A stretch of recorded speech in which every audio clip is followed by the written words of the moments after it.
Hey everyone, welcome to the shop. I've got a short little project coming up, thought I'd share with everyone. It's going to be something for my daughter's room. We're moving her into a different room, and she needs a couple of small pieces of furniture. The first one's going to be I don't know what you call it exactly, but essentially it's going to be a lower kind of section here that's just open cubbies. And that's really the only requirements I have, is those cubbies have to be a certain size to fit a certain basket that we have already. And then the top section is going to be a place to set books, so they can be a cover page out, and you can see which ones they are. And so, pretty easy. Going to use trying to use up as much scrap plywood as I have. I've got a number of cabinet projects in the past, a ton of different 3/4 inch plywood laying around. So I'm gonna try to use as much of that as I can. I will need to buy some poplar for the shelving pieces, but that's all right. So get started here. I'm going to be starting on the base of it. So just this little cubby section down here, 3/4 inch plywood, screwed, glued together, super simple. And then I'll talk a little bit more about the shelving pieces when I get to that. So here we go, let's get started.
Hey everyone, I want to talk a little bit about these shelving pieces. Video might be kind of hard to capture what's going on, but essentially started with 6 pieces of poplar you see here. And I wanted to start by making each individual L section first.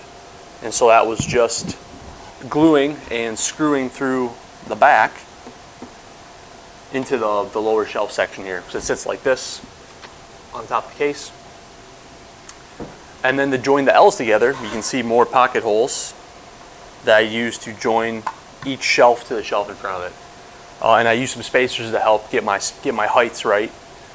And then you also see some pocket holes on the edges here. So once I bring the two sides together of this, I'll use these to hold those two sides in place.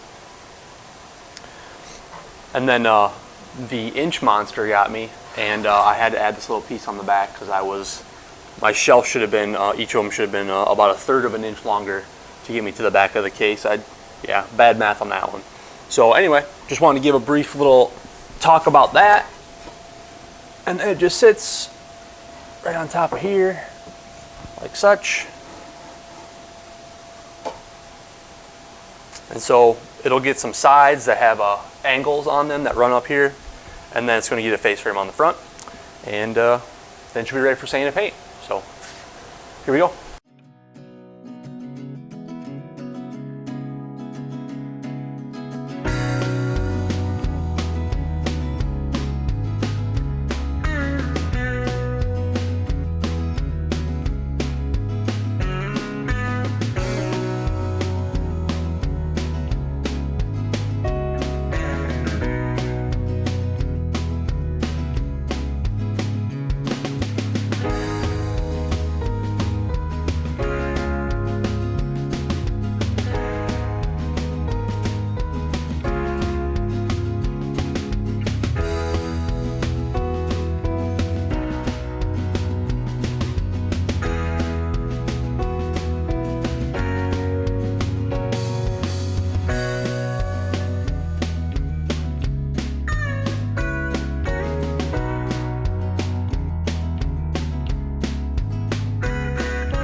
So I'm about to start the final glue up of this little cabinet bookshelf thing here. I'm gonna start by putting the sides in place with some glue on the surface and the front edge, kind of clamp everything together. And then I'm going to then insert the... So my mic took a dump about here, and so I'm trying to explain that after I get the sides up, I'm going to install the shelf pieces using a bunch of spacers.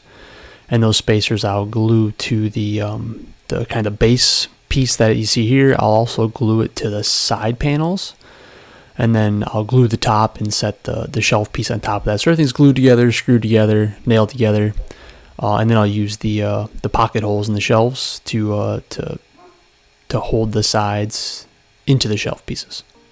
Here we go.